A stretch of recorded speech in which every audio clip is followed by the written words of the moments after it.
La ilaha illallah Muhammadun Rasulullah. Khairan atas amanah yang dipercayakan kepada kami. Bismillahirrahmanirrahim. Assalamualaikum warahmatullahi wabarakatuh.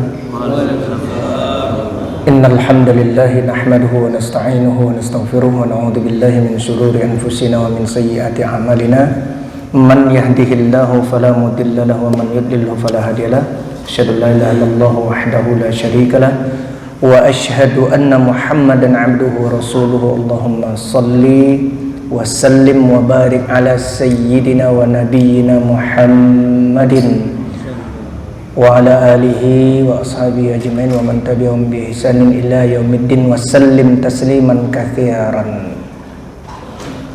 Ya ayyuhalladzina amanu taqullaha haqqa tuqatih wa la tamutunna illa wa antum muslimuna. Wa qala ila salatu wassalam ittaqillaha haitsu ma kunta thumma amma ba'du. Bapak-bapak haji, ibu-ibu hajjah, saudara seiman yang dimuliakan Allah, kita awali dulu dengan kalimah basmalah. Bismillahirrahmanirrahim. Atas limpahan curahan nikmah dari Allah yang tiada tara ini, semenjak kita terlahir ke dunia ini dari rahim ibunda kita yang amat kita sayangi sampailah ke detik ini, maka sudah sepatutnya dan menjadi kewajiban setiap individu muslim untuk mensyukuri ini semua. Maka marilah kita ucapkan kalimatus syukri hamdalah. Alhamdulillahirabbil alamin. Alhamdulillahilladzi bi ni'matihi tatimmus shalihatu hamdan yuwafi ni'amahu wa yukafi'u mazidahu. Salawat dan salam mudah-mudahan tercurah kepada Nabi Muhammad sallallahu alaihi wasallam, juga kepada seluruh keluarganya at-tahirin at-tayyibin al-kiram, semua sahabatnya ridwanullahi alaihim ajma'in. Dan mudah-mudahan kita sebagai hamba Allah yang berhadiah selawat dan taslim ini, Allah limpah curahkan rahmatnya yang melimpah, yang bercurah di dunia dan di akhirat untuk kita dan keluarga kita. Dan di padang mahsyar hari kiamat nanti kita berkesempatan, kalau kita tidak baik-baik saja, akan memperoleh asy-syafa'atu al-uzmatu awil kubro, doa pertolongan dari Nabi sallallahu alaihi wasallam. Juga siapa yang paling sering berselawat dan taslim kepada beliau sallallahu alaihi wasallam, maka dialah hamba Allah umat Nabi yang paling dekat kedudukannya nanti di surga Firdaus Allah bersama Nabi Muhammad sallallahu alaihi wasallam. Dan mudah-mudahan kita dan keluarga kita semuanya termasuk di dalamnya.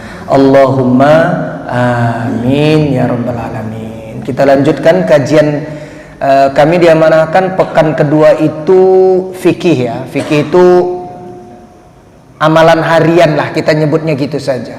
Sebenarnya waktu dulu kita menjelaskan terminologi atau definisi fikih menurut ulama ya, syariat Islam itu sendiri, pokok-pokok ajaran Islam itu disebut fikih, itu menurut ulama dulu sebenarnya. Tapi akhirnya berkembang waktu, zaman gitu ya, sehingga kita sederhanakanlah untuk awam, fikih itu adalah pelajaran subjek ya, berkaitan dengan amaliyah-amaliyah keseharian kita sejak bangun tidur sampai mau tidur kembali, baik itu yang fardu atau wajib, kemudian yang sunnah, kemudian keharaman-keharamannya, makruh-makruhnya, keluar dari 4 perkara ini disebut amrul ibahah atau perkara mubah ya.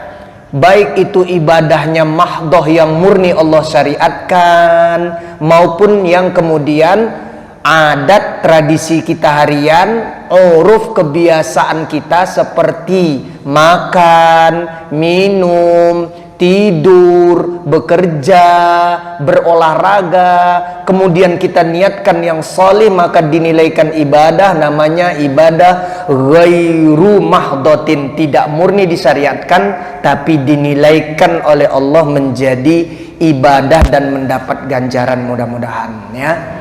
Yang kita pakai panduannya ini yang ringan saja, nanti saya kombinasikan. Namanya Kitabu Al-Fiqhi Al-Muyassari, kitab fikih praktis fi dawi al-kitabi wa as-sunnati ya, berdasarkan ya dalil-dalil Al-Quran dan Al-Hadis. I'dad nukhbatun minal ulama'i, jadi ini kompilasi ulama kontemporer. Nanti saya kombinasikan karena apapun ceritanya, suka atau tidak suka, khususnya kita di Indonesia ini menganut fikihnya itu mazhab Syafi'iyah ya, yang diasas oleh Al-Imam Muhammad bin Idris Asy-Syafi'i, wafat 204 Hijriyah, dan ulama-ulama pendukungnya disebutlah Syafi'iyah. Pendirinya disebut Imam Syafi'i, namanya Muhammad bin Idris, kampungnya itu yang dibuat porak-poranda sama Zionis Yahudi yang tadi kita doakan biar hancur tuh Yahudi itu ya, di Gaza itu kampungnya Imam Syafi'i itu, Palestina ya.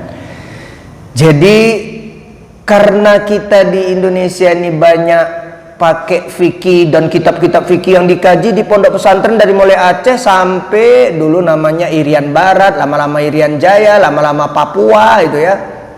Itu pondok pesantren bahkan sebelum Indonesia ini ada, itu kitab yang banyak dikaji di Indonesia karena yang membawa juga ulama-ulamanya bermazhab Syafi'i. Jadi jadilah kita di Indonesia mazhab fikihnya ya model, mazhab itu model beramal gitu, biar mudah kita memahamin.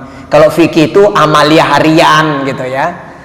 Jadi yang dipilih Syafi'iyah. Maka saya akan singgung yang termasuk tertua dikaji di pondok-pondok pesantren, namanya Madhul Ghoyati wat Takrib, matan Ghoyat wat Takrib, disebutlah dengan matan Takrib lebih terkenalnya, atau matan Abu Suja karena yang menulisnya seorang hamba Allah bernama ulama kita ini ya, dari Iran dia, Asfihani atau Al-Asfahani, bacanya boleh, fa-nya boleh fathah, boleh kasroh, namanya kunyahnya Abu Suja, namanya Ahmad bin Husain bin Ahmad, orang Iran, lahirnya 433 Hijriah, wafatnya 593 Hijriah ya.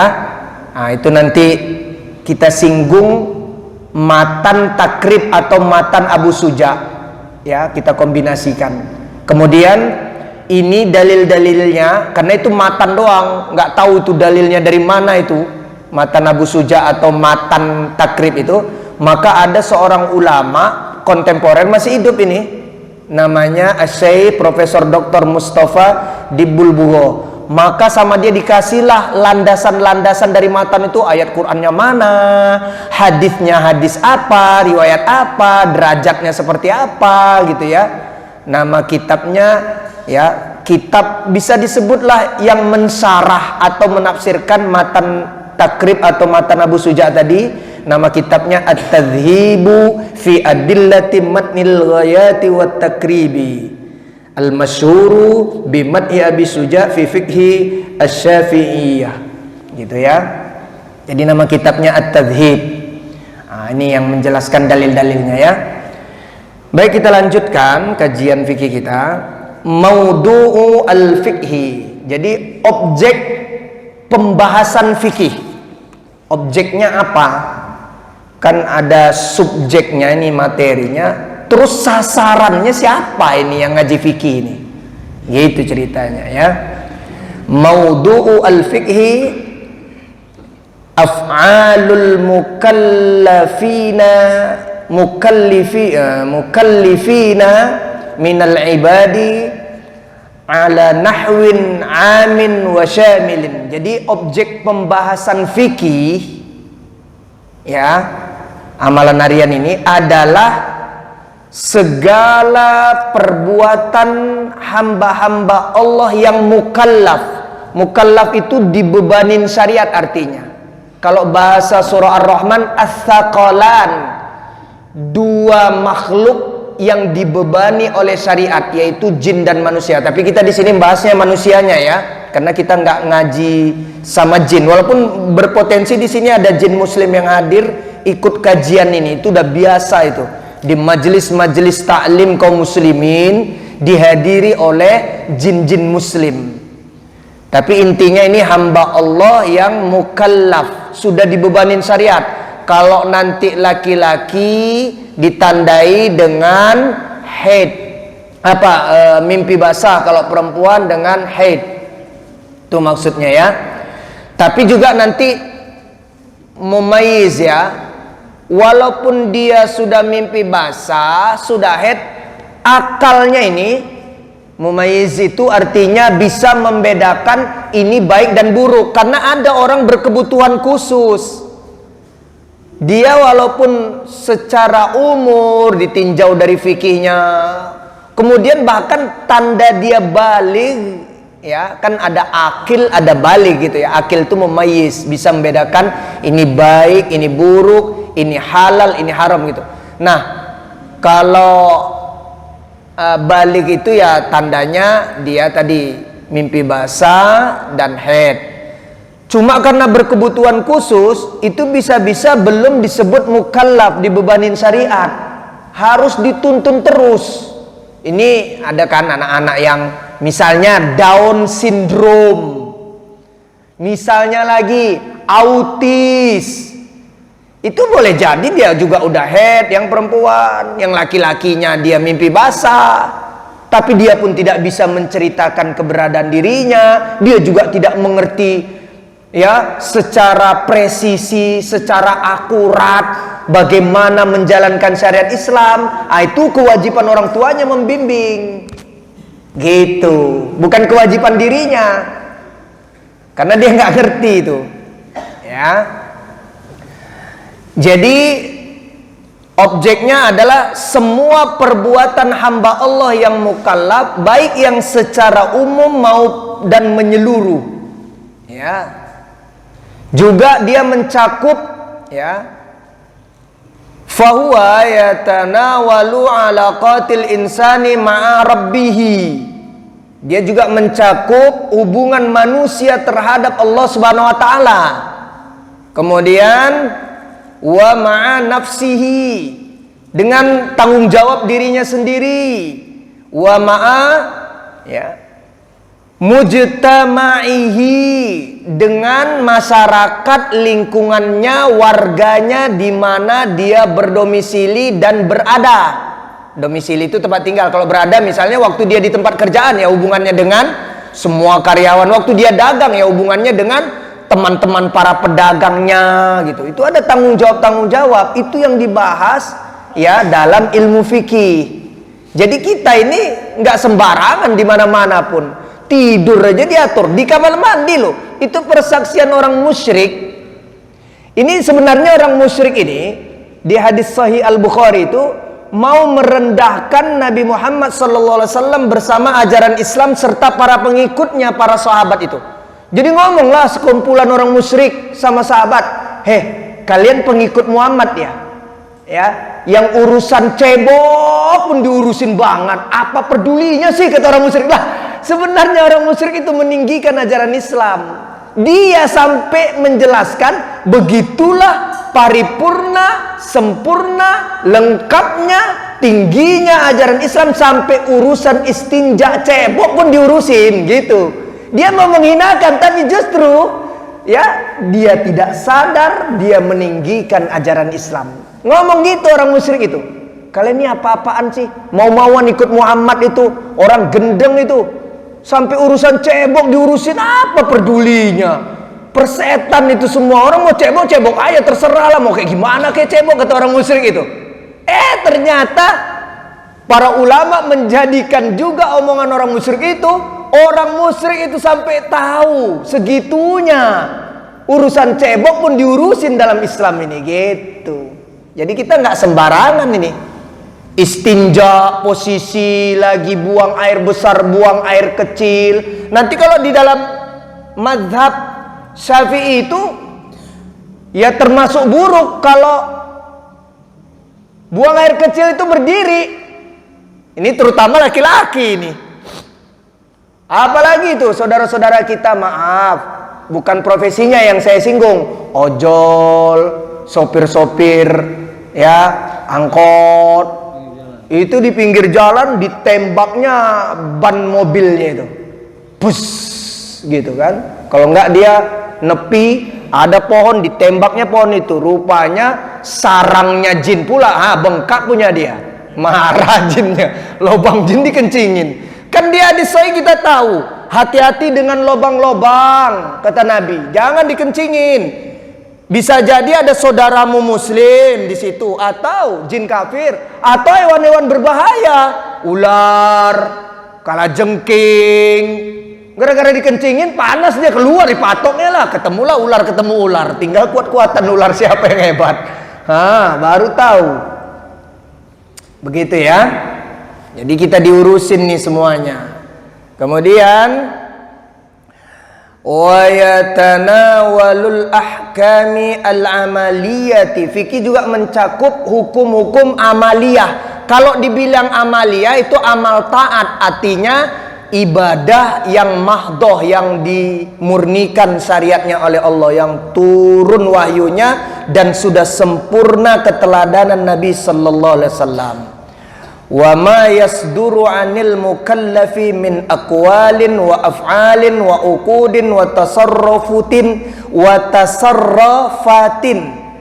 Ya, kemudian juga ya, semuanya itu bersumber dari seorang yang mukallaf, baik berupa perkataannya, ucapannya, perbuatannya, akad-akadnya, janji-janji dia, kesepakatan-kesepakatannya, kemudian tindakan-tindakannya. Wahia ala nau'aini, dan kemudian dibagi menjadi garis besarnya dibagi dua. Al-awwalu, yang pertama itu ahkamul ibadati, hukum hakam seputar peribadatan langsung kepada Allah, yaitu min salatin wa siyamin wa hajjin wa nahwiha. Salat, puasa Ramadan, haji bagi yang mampu ke Baitullah Al-Haram dan lain-lain. Asani, yang kedua, ahkamul muamalati, hukum hakam bersosial, bermasyarakat, interaksi, transaksi, komunikasi, jual beli. Nah, itu namanya muamalat tuh, lengkap kan ya? Jadi kita ada komunikasi, interaksi, sosialisasi, edukasi, jual beli, terjadi transaksi dan lain-lain. Min ukudin, ada nanti ya akad-akadnya, watasarrufatin, ya, tindakan-tindakannya, wa uqubatin, ada apa namanya itu, punishment, sanksi-sanksi. Jadi ada sanksi-sanksi itu, tindakan-tindakan, ya, sanksi hukuman-hukuman nanti. Ya, wa jinayatin, juga ada tindakan-tindakan pidana atau kriminal, bukan perdata ini. Pidana, kalau perdata nanti kan kekeluargaan, berdamai saja, musyawarah, itu namanya perdata. Kalau pidana itu ya masuk ke mahkamah syariah atau pengadilan, ya. Berkaitan juga dengan ya wadhammanatin wa ghairiha, juga tanggung jawab dan yang lainnya. Yaqsudu bihi tanzimu alaqatin nasi ba'duhum ma'a ba'din, yang mana ini berkaitan dengan tanggung jawab dan yang lainnya, bertujuan mengatur hubungan antar sesama manusia. Muamalat itu biar teratur, ya, biar teratur, enggak sembrono gitu ya, enggak kok bertetangga bikin jirannya, tetangganya enggak nyaman, ngobrol sama orang entah di satu tongkrongan, di satu tempat, menyakiti perasaan orang lain. Nah, ini diatur semua ini. Sedemikian paripurna dan mulianya ajaran Islam ini. Itu ya. Singkat cerita, hukum-hukum ini, hukum hakam atau fikih ini, maka diringkaslah, ya, diringkas poin-poinnya. Khususnya yang muamalat tadi, ada cerita tentang al-usrah, keluarga, ya. Al-usratu al-islamiyatu, keluarga Islam idealnya kayak gimana nih? Dari awal pembentukannya, dari awalnya itu, dari dia masih bujang, masih gadis tuh jangan sembarangan itu. Misalnya nih, maaf nih, apakah ada pacaran dalam perspektif Islam? Haram. Karena dia menghilangkan kebarokahan hubungannya dengan lawan jenisnya. Nih kita sederhanakan gini. Kalau udah biasa bersentuhan yang tidak mahram begitu ya, terus jadi istrinya, nanti udah jadi istrinya udah kurang rasa itu. Orang udah dipakai sebelumnya, dipegang, disentuh, dibonceng, dipeluk dan seterusnya wal'iyadzubillah. Nanti pas kemudian kok jodoh dia pula itu, pacarnya itu, ya sudah datar aja rasanya. Jadi kalaupun ada pacaran yang syar'i, setelah halalnya akad nikah, barulah pacaran sana sini tuh. Itulah pacaran yang syar'i. Kalau sebelum halal akad nikah nggak boleh, hilang barokahnya. Makanya ribut mulu keluarganya. Orang udah habis-habisan dipakai sebelumnya. Jadi barang bekas, second, bukan first hand, tangan pertama lagi, bukan. Walaupun dia juga yang menikahin. Begitu. Jadi diatur dalam pencarian. Nah, kita juga, apalagi kita punya anak perempuan nih, wajib menentukan siapa bakal calon menantu laki-laki kita. Itu keharusan, itu wali-walinya anak-anak perempuan ini. Saya juga punya anak perempuan tapi masih kecil. Kita yang menentukan. Nanti di hadis tuh kita dapatin tuh, Rasulullah SAW menjelaskan, wahai wali-wali, ini bukan wali songo ini ya, wali murid ini. Ya, bukan wali Allah juga. Kalau kamu perhatikan ada seorang laki-laki bolak-balik masjid, udah kasih anak perempuanmu sama dia. Itu diantara yang dipandu oleh Rasulullah SAW. Atau di kesempatan lain Rasulullah SAW menjelaskan, kalau ada seorang laki-laki datang kepadamu, wahai wali-wali dari anak perempuan, anak laki-laki ini pula menyaksikan akidahnya lurus, akhlaknya bagus, ibadahnya tertib, udah kasih anak gadismu sama dia. Gitu. Kita bukan sekedar cintanya anak perempuan kita sama laki-laki idamannya, bukan. Kalau dulu orang ngomong gini, ayah, ini bukan zamannya Siti Nurbaya. Oh memang bukan, ini zamannya Rasulullah SAW yang ayah pakai. Lebih tua lagi dari zaman Siti Nurbaya. Siti Nurbaya tahun berapa? Yang ayah terapkan memang bukan zamannya Siti Nurbaya sama Datuk Maringgi, tapi lebih senior lagi dari itu, yaitu Rasulullah Sallallahu Alaihi Wasallam. Bagaimana memandu ayah sebagai walimu, wahai anak perempuanku, gitu ya. Tuh nanti mencakup hukum pernikahan, tolak atau cerai, rujuk, nasab, nafkah, warisan. Terus nanti muamalah juga, ini transaksi keuangan yang bersifat sipil, kemudian individu dengan individu, jual beli, sewa menyewa, utang piutang, kredit kredit dan lain-lain. Hukum kriminal, perbuatan seseorang yang mukallaf berbentuk kejahatan, keburukan, ada pelanggarannya, ada sanksi-sanksinya dan seterusnya lah. Dah, ya. Dan akhirnya kita lihat apa ini, samrotu Samrotun allamal fiqha. Ya, jadi buah kita mempelajari ilmu fikih, atau samrotu ilmil fikhi, bacanya boleh dua ini. Ya, faidahnya mengetahui fikih dan mengamalkannya akan membuahkan, menghasilkan kesolihan seorang mukallaf, ya, muslim dan muslimah yang dibebani syariat. Kemudian sahnya, validnya ibadahnya, dan lurusnya atau bagusnya adabnya, perangainya, akhlaknya, gitu. Jadi kalau seorang hamba itu dijelaskan di sini, kalau hamba itu sudah solih secara pribadi individu, kemudian menghasilkan masyarakat yang solih, akhirnya berdampak kepada negara yang solih juga, akhirnya memperoleh kebahagiaan dan kehidupan yang baik dunia dan akhirat, kemudian memperoleh ridhonya Allah dan surganya Allah, gitu. Itu buah belajar fikih, ya. Jadi wa fil ukhra ridwanullahi wa jannatuhu, akhirnya dapat ridhonya Allah dan surganya. Kemudian fadlul fikhi fid dini wal hathu ala talabihi wa tahsilihi.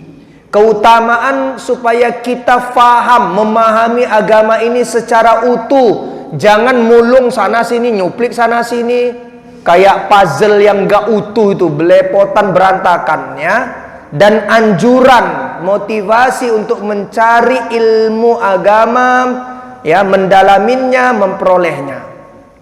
Jadi yang namanya tafaqquh, usaha supaya kita faham secara utuh paripurna ajaran Islam ini minal muqaddimah ilal khotimah, dari awal sampai akhir, ya, termasuk amaliyah yang tinggi di dalam Islam ini.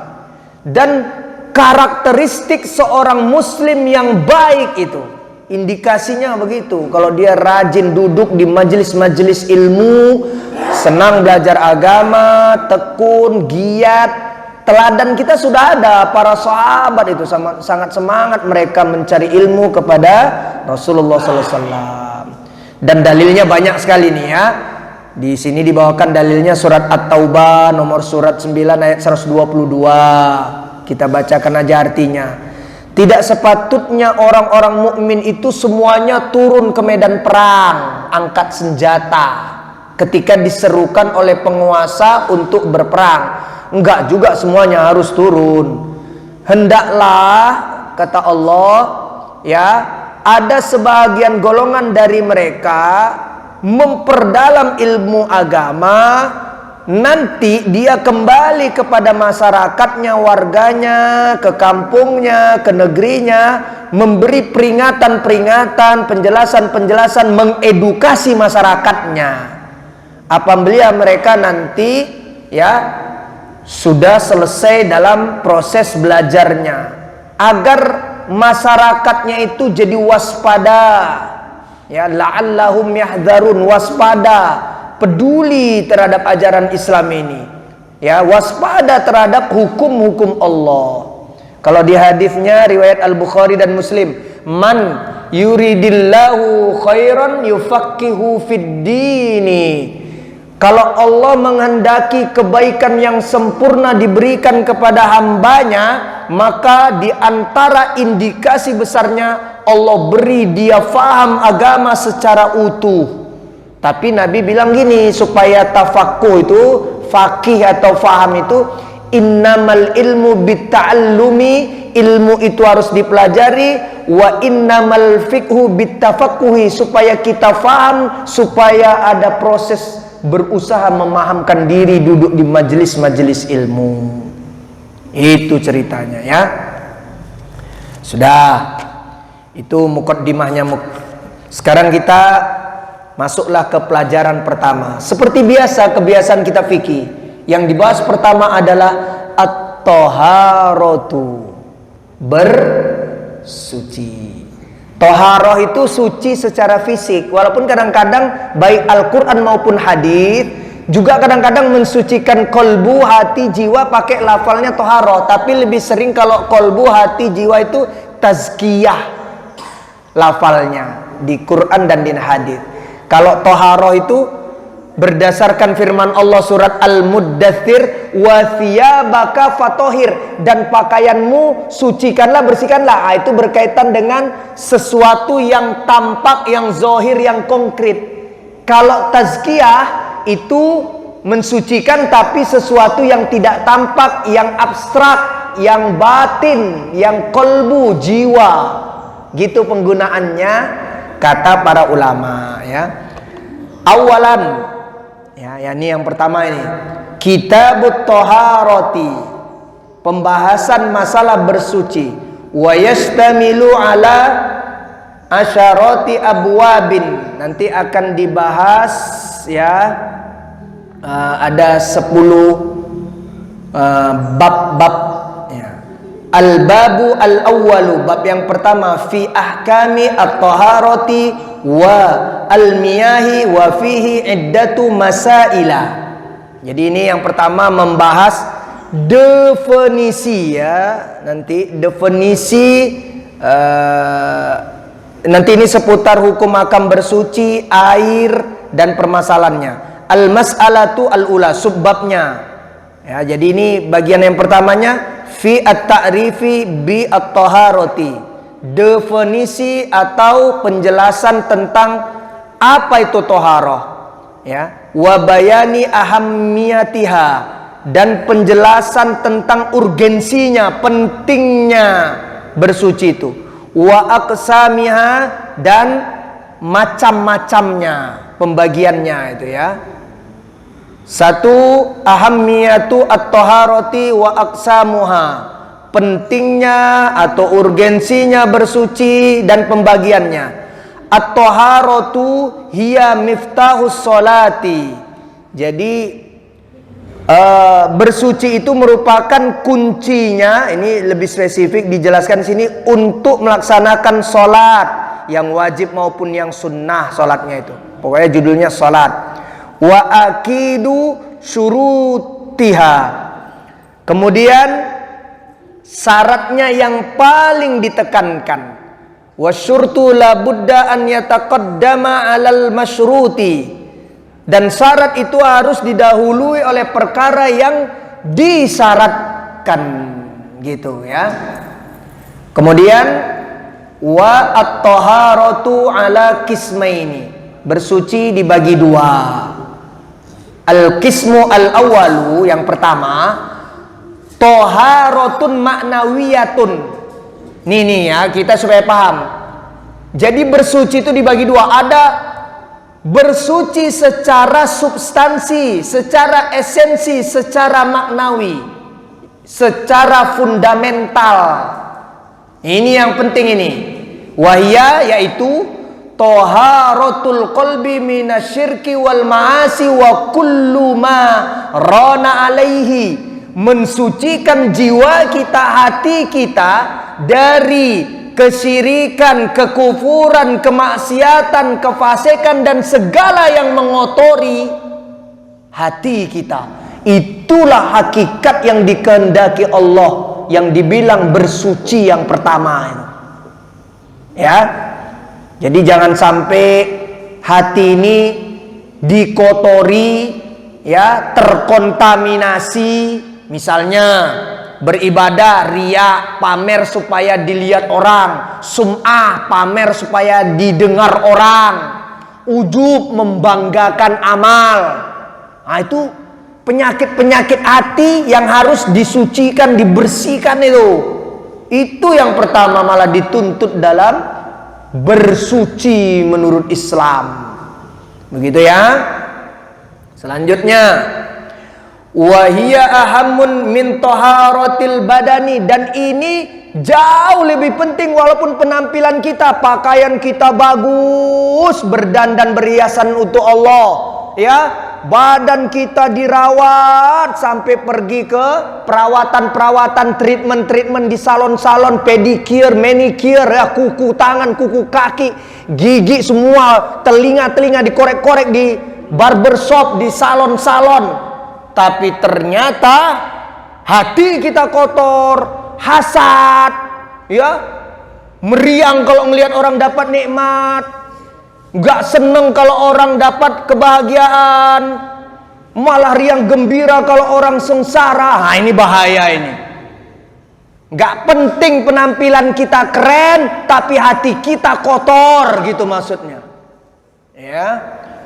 Wala yumakkinu an tahaqqaqa taharatil badani ma'wujudi najasis-syirki kama qala ta'ala.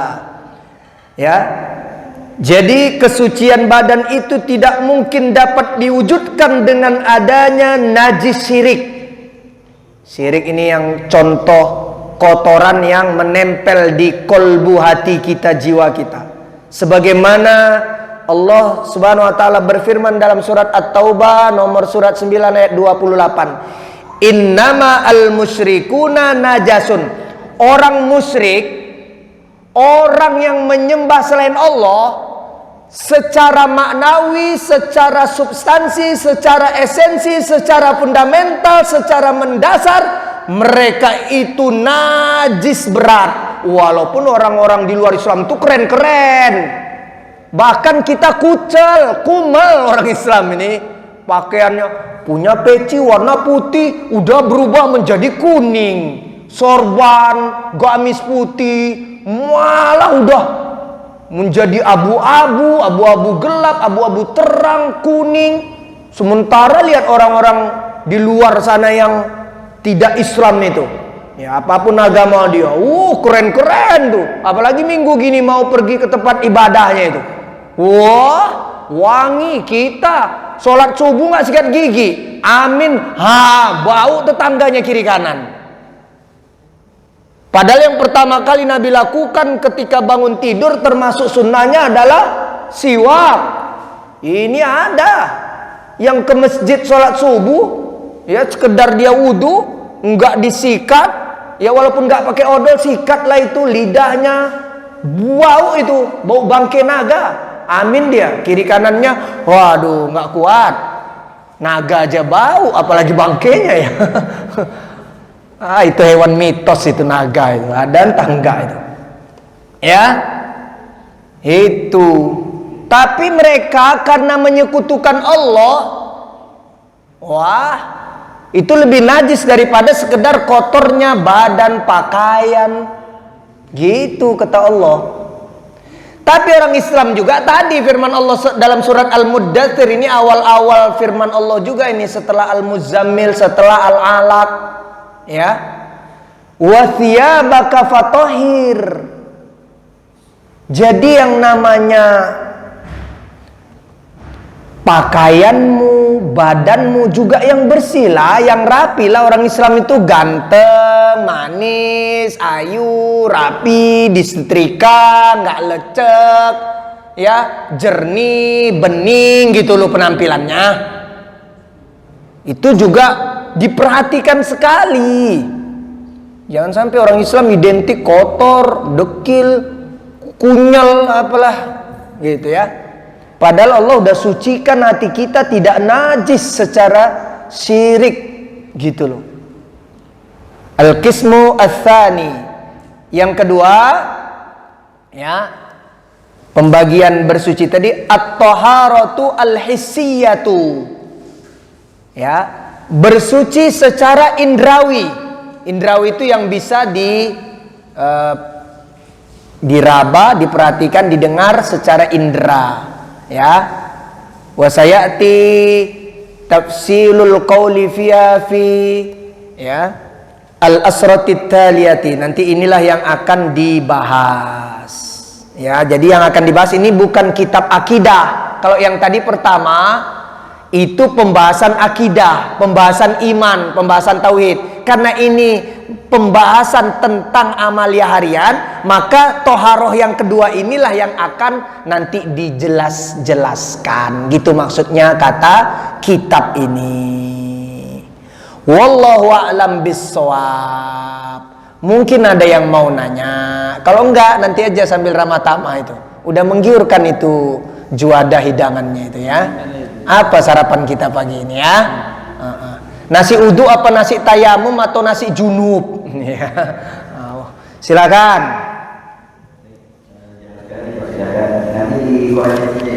Siap.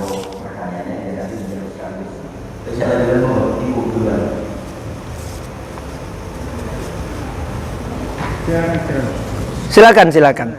Ada nggak nyampe mic-nya ya? Insya Allah kedengaran Bu, insya Allah.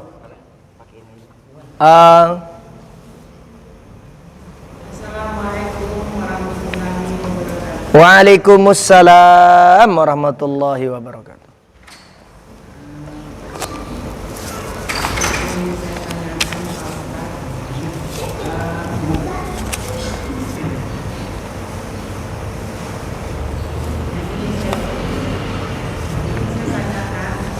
Iya. Iya.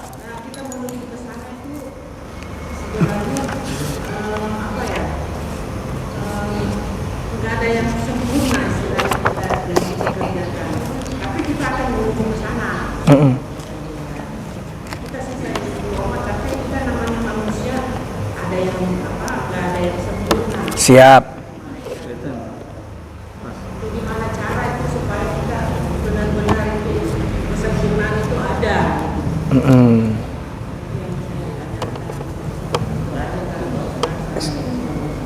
Waalaikumsalam warahmatullahi wabarakatuh. Umi Hajah nanti kalau ngaji hadis suatu saat baca kitab-kitab hadis akan kita dapatin hadis Nabi Sallallahu Alaihi Wasallam menjelaskan dalam perjalanannya, dalam prosesnya kita beribadah, mengabdikan diri, mendedikasikan hidup dan kehidupan kita kepada Allah, tidak akan pernah sempurna, kata Nabi. Allah hanya menghendaki, ya, kata Nabi, pokoknya kamu buat saja, lakukan saja. Walaupun kamu tidak akan pernah miyah bimiyah 100% sempurna 100%. Karena yang sempurna 100% hanya Nabi Muhammad sallallahu alaihi wasallam. Bahkan malaikat pun tadi yang Umi aja bilang yang sempurna malaikat juga nggak sempurna. Karena mereka juga bukan makhluk mukallaf yang dibebanin syariat, tidak. Mukallaf atau thaqalan itu hanya jin dan manusia. Wa ma khalaqtul jinna wal insa illa liya'buduni. Yang dibebani ibadah itu hanya jin dan manusia. Dan dua makhluk ini tidak akan pernah sempurna kecuali disempurnakannya Nabi Muhammad SAW dalam pengabdiannya, peribadatannya, dedikasinya kepada Allah Subhanahu Wa Taala. Dan setelah beliau satu-satunya makhluk Allah, tidak akan pernah ada yang sempurna. Maka dihiburlah oleh Nabi SAW, lakukan saja yang terbaik. Persembahkan menurutmu yang terbaik untuk Allah, udah. Karena Allah hanya menilaimu dari proses dan perjalanan. Sempurna tidak sempurnanya itu bukan menjadi permasalahan, Umi Hajah. Karena kita tidak tahu barometer, parameter, ukuran dikatakan sempurna itu seperti apa. Yang penting contoh gini, syarat diterimanya amal al-ikhlasu lillah wal mutaba'ah. Persembahkan hanya untuk Allah dan contoh Nabi. Itu syarat diterima amal. Kemudian arkanul ibadah, rukun ibadah, ada yang namanya al-khauf, khawatir, ada namanya ar-roja, punya harapan besar sama Allah, ada namanya al-mahabbah atau al-hubbu, cinta dengan Allah, cinta dengan amal yang disyariatkan Allah, cinta dengan segala yang diteladani Nabi. Begitu. Iya. Jadi kita juga nggak ngerti nih antara saya dengan Umi Hajah.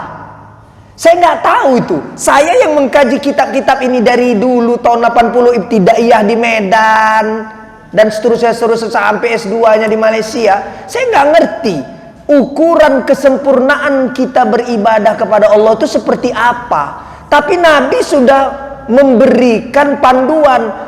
Kamu pokoknya lakukan saja sesuai dengan rukun-rukunnya, wajib-wajibnya, syarat sahnya, sunnah-sunnahnya, jauh dari hal-hal yang membatalkannya.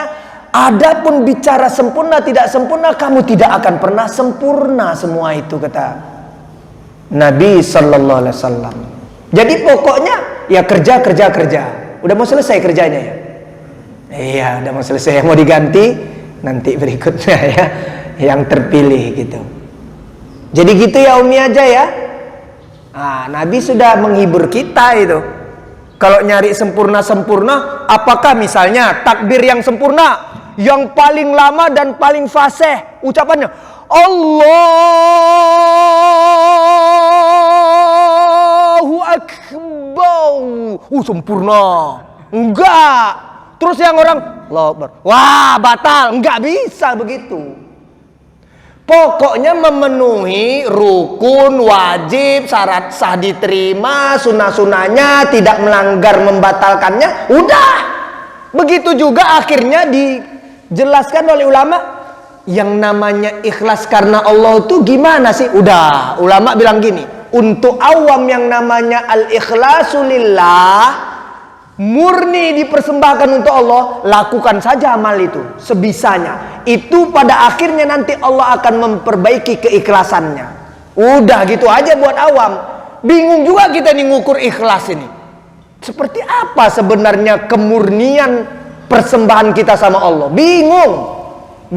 Setiap kita bingung ngukurnya, beda-beda lagi ukurannya. Pokoknya kata ulama, kamu mau ikhlas, kamu mau sempurna, lakukan aja udah. Beramal aja.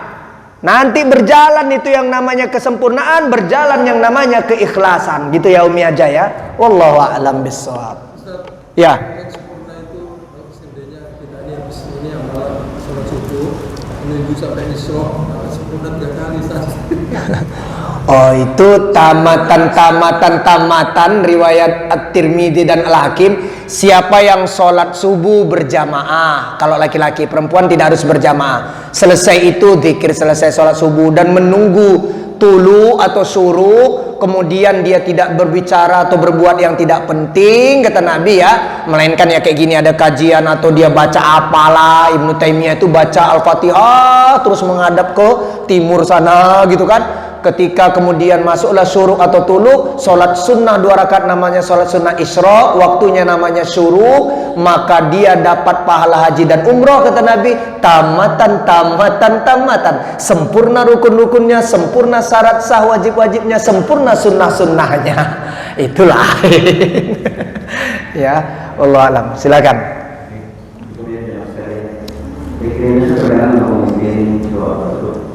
Tayyib.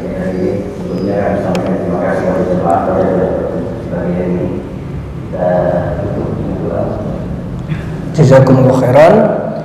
Mari kita hadirkan hati kita, tengadakan tangan, aminkan dengan ikhlas kepada Allah. Subhanallah wa bihamdihi nastaghfirullah wa natubu ilaihi. Subhanallah wa bihamdihi nastaghfirullah wa natubu ilaihi. Subhanallah wa bihamdihi nastaghfirullah wa natubu ilaihi. Waliwalidina wa ahlina. Bismillahirrahmanirrahim. Alhamdulillahirabbil alamin. Allahumma shalli ala Muhammadin wa ala ali Muhammadin wa sallim tasliman. Rabbana zalamna anfusana wa illam taghfir lana wa tarhamna lanakunanna minal khasirin. Rabbana ighfir lana dzunubana wal walidina warhamhum kama rabbawna shigharan. Rabbana zidna ilman warzuqna fahman. Allahumma faqihna fid din wa 'allimna at-ta'wila wa atina al-hikmata wa hab lana min ladunka rahmatan. Allahumma inna nas'aluka ilman nafi'an wa rizqan tayyiban wa amalan mutaqabbalan. Allahumma a'inna ala dzikrika wa syukrika wa husni ibadatika. Allahumma inna nas'aluka al-huda wat tuqa wal afafa wal ghina. Allahumma 'allimna bima 'allamtana Allahumma faqihna fid din. Allahumma ya muqallibal qulub tsabbit qulubana ala dinika. Allahumma musarrifal qulub sarrif qulubana ala taatika. Rabbana hab lana min azwajina wa dhurriyyatina qurrata a'yunin waj'alna lil muttaqina imaman. Rabbana atina fid dunya hasanatan wa fil akhirati hasanatan wa qina adzabannar. Wa akhiru da'wana alhamdulillahi rabbil alamin.